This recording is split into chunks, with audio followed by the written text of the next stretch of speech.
Good afternoon, everyone, and welcome.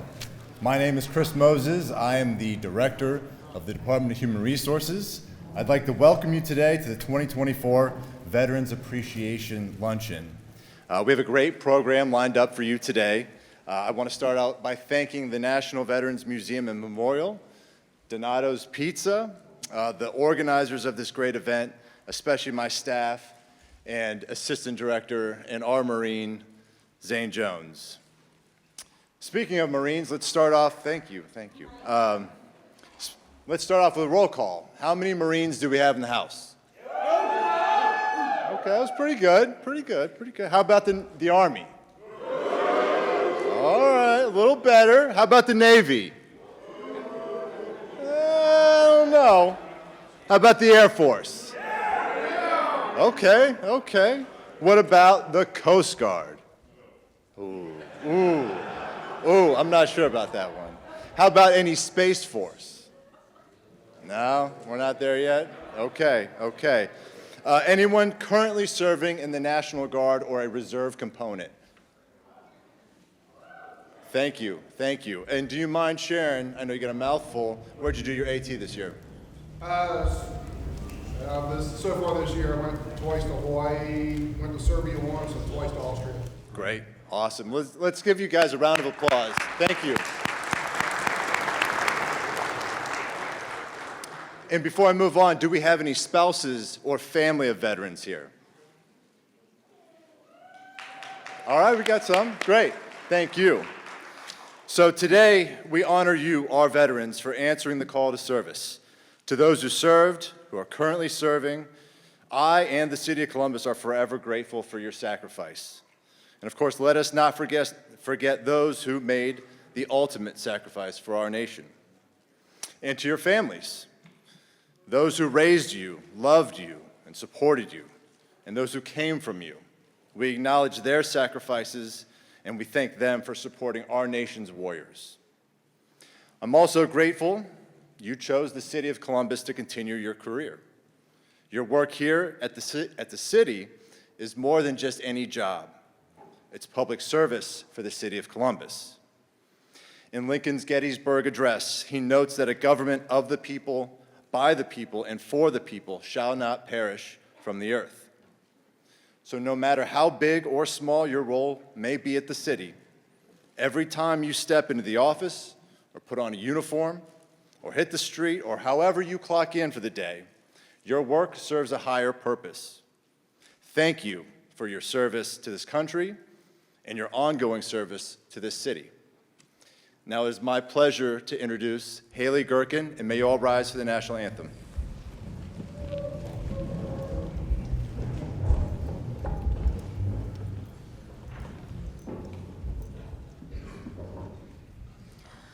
Oh, say, can you see by the dawn's early light what so proudly we hailed at the twilight's last gleaming, whose broad stripes and bright stars through the perilous fight o'er the ramparts we watched were so gallantly streaming, and the rocket's red glare, the bombs bursting in air, gave proof through the night that our flag was still there. Oh, say does that star-spangled banner yet wave o'er the land of the free and the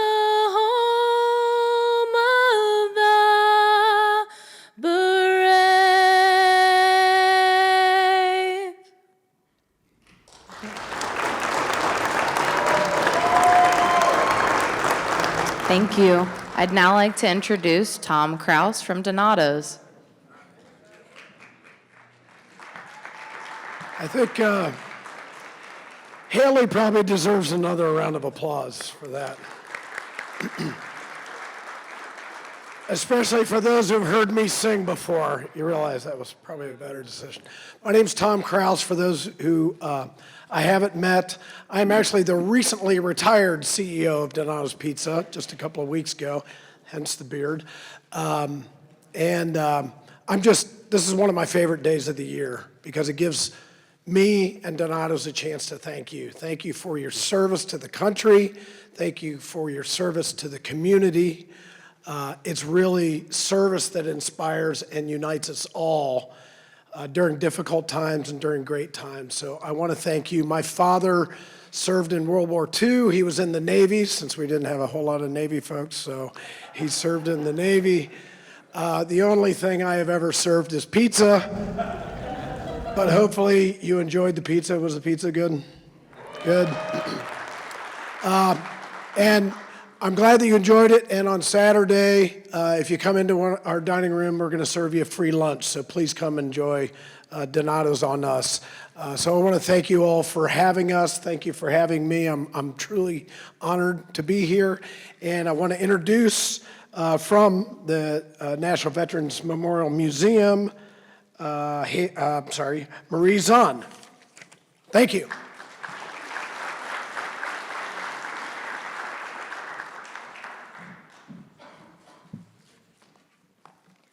So on behalf of the museum, welcome to the National Veterans Memorial and Museum. We are so excited to have this large gathering today. One of our goals here is to honor veterans and inspire service in our own communities by sharing stories and providing a place for conversation and connection. These stories of personal and professional growth not only benefit veterans, active duty, military, and visitors while at the museum, but we also want to impart these lessons that all who come here will carry with them to achieve success in many aspects of their lives, in the classrooms, in the workplace, and at home.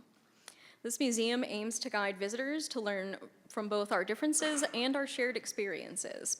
Through events like this, we hope to serve as a community hub for veterans and civilians to come together and connect on a personal level.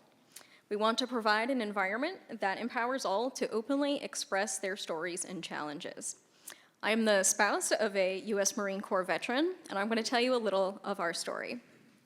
So I met my husband actually before he went to boot camp, before he even thought about joining the Marines.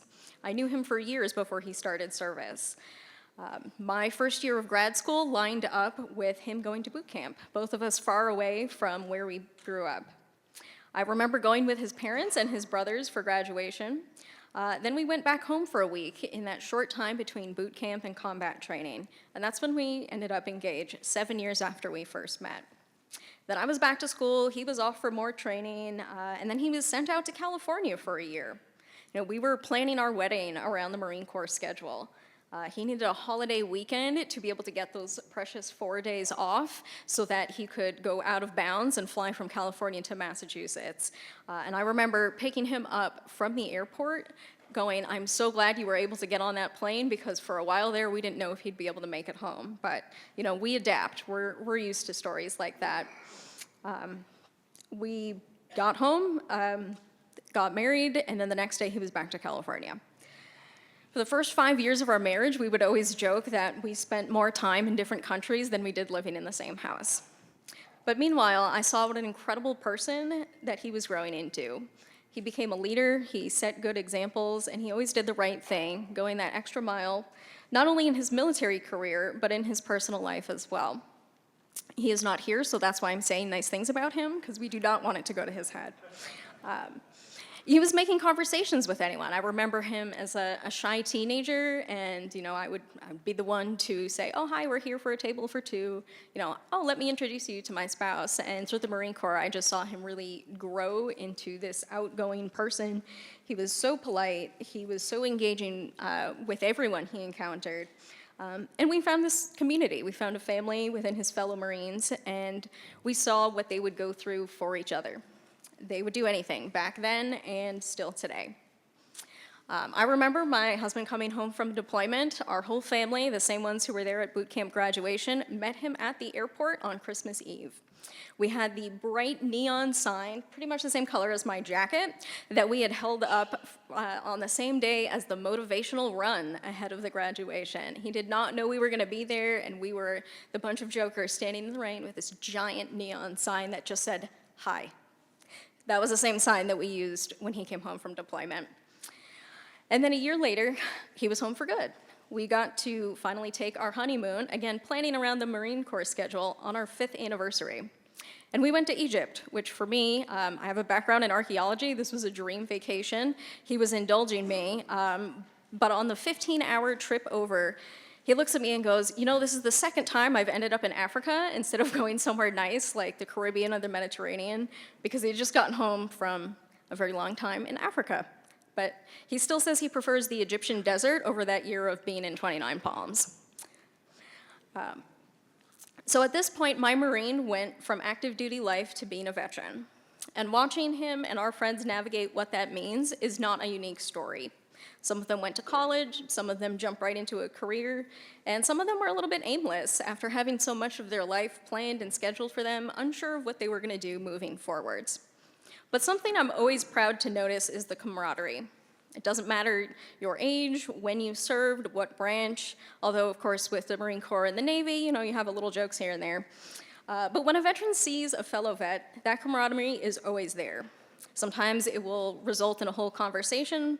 Sometimes it's just a simple head nod of acknowledgement, and then you move on with your day. But there is always someone willing to lend an ear and listen to your stories. His story of service and sacrifice is not unique, nor is what every family experiences if they're a military family. Now it's November, around Veterans Day, and it's a time that we see this surge in outreach and programs for veterans and their families.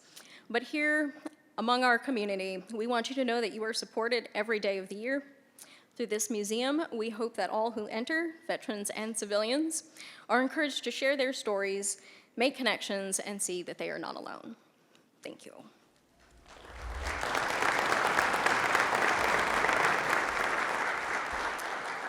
And I would like to introduce Councilmember Nancy Day Aucower.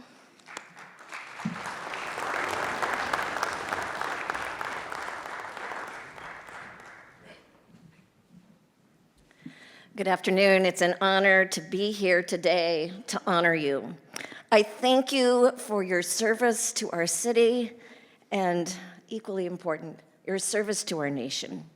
As a wife, daughter, and granddaughter of Army veterans that served in the Desert Storm era, World War II, and World War I was raised with a great appreciation for your service. A few months ago, I was asked to add Veterans Affairs to my committee work, and I was excited and honored to accept. It is my honor to serve those of you who have served. My office is working on creating a policy plan that will make Columbus an even better city for our veterans and their families to live and work. City Council is honored to be sponsoring some upcoming veterans events, the MilVets Rally here on Sunday afternoon, and then we have a veterans softball game on Monday at Berliner Park at noon. We would love to have you all join us. It's a fun, family-friendly event. You don't have to play this softball. You can just come and cheer on those who are playing. We have veteran-owned businesses providing our food and beverages. So it'll be a great opportunity to just do something fun and celebrate our veterans. And then during Women's History Month, my office will be hosting an event honoring the women who serve in our military. Again, I thank you for your service. And please let my office know if you can think of any ideas where we can better serve veterans in this community. Thank you. Thank you for all you do for Columbus and for our nation. I'd now like to introduce our city attorney, Zach Klein.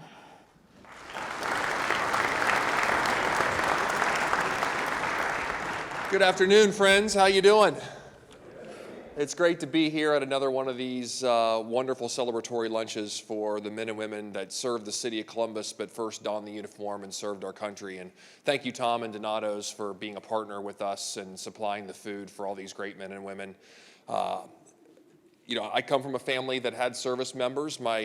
Both my grandfathers served. My grandfather on my dad's dad, so my grandfather on my dad's side, the story in our family was he got drafted twice. He got drafted first, allegedly, to the Pittsburgh Pirates to play baseball, but then subsequently pretty quickly got drafted to the United States Army to go over and fight in World War II. And he's a quiet guy from the Greatest Generation, which I know we all have treasured members of our family that served in the Greatest Generation who don't speak much about their service, even though we try to pry, like, tell me about your time in World War II, Grandpa. And the only thing he ever told me was that he was in the Battle of the Bulge. And that it was the coldest he's been in his entire life. And he couldn't see the enemy in front of him, but he would see the bright lights of the gunfire coming at him. And he said he just closed his eyes and fired back to protect his troops, to protect the fellow men that he served with in that battle. And then my grandfather on my mother's side served and was a chef in the Navy. And served his country that way.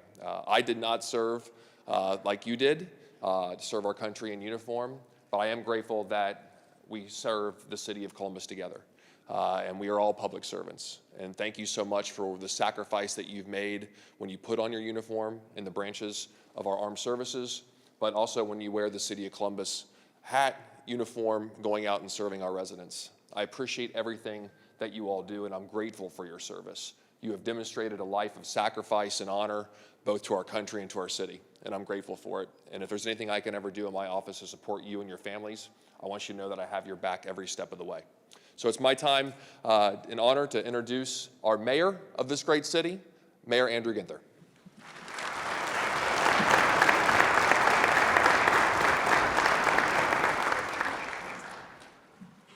Good afternoon, and what a great day here in the city of Columbus, where we get to come together and celebrate some of the great leaders of our city government from all different departments and all different parts of our city. I know I've seen some of you around City Hall. I've seen some of you in neighborhoods serving the people of this city. One of you I think I've known since we were 10 years old. So it's great to be with you today in such a special place, and I want to thank NVMM for hosting us, Tom and the team at Donato's for feeding us. Let's give it up for Zane Jones and everybody in the HR department that put all this together. Thank you all the folks that make it happen. Well, this place is pretty special to me because my dad served in Vietnam. We lost him way too soon back in 2021, but one of my favorite memories with him before he passed was actually here at the dedication of NVMM. We were making our way through, and he was getting to see some kind of behind-the-scenes things just because the job his son happened to hold at the time. But we got about 15 minutes with former Secretary and General Colin Powell and his wife, Alma, downstairs in an office. And I didn't say much because what General Powell and my dad realized during that time together is that they literally were right next to each other in the Central Highlands of Vietnam. They were in different ranks, as you can imagine, but the power of that time together and the power of my dad being here to be part of dedicating this still carries with me today. And so I just want to say thank you. I want to say thank you for your service to this country, but I also want to thank you for helping to lead our city government. People from all walks of life, people like me who were born and raised here, or people that just came here, all are counting on you to deliver high-quality, great city services, to make our neighborhoods safer, cleaner, healthier, to make sure our city continues to thrive. And I'm grateful for all that you do every day in this city. And so I know it's not just you that served, it's your families alongside you. and there's a lot of sacrifices your families made and continue to make for you to serve. And so I acknowledge their sacrifices as well today. God bless you. Happy Veterans Day.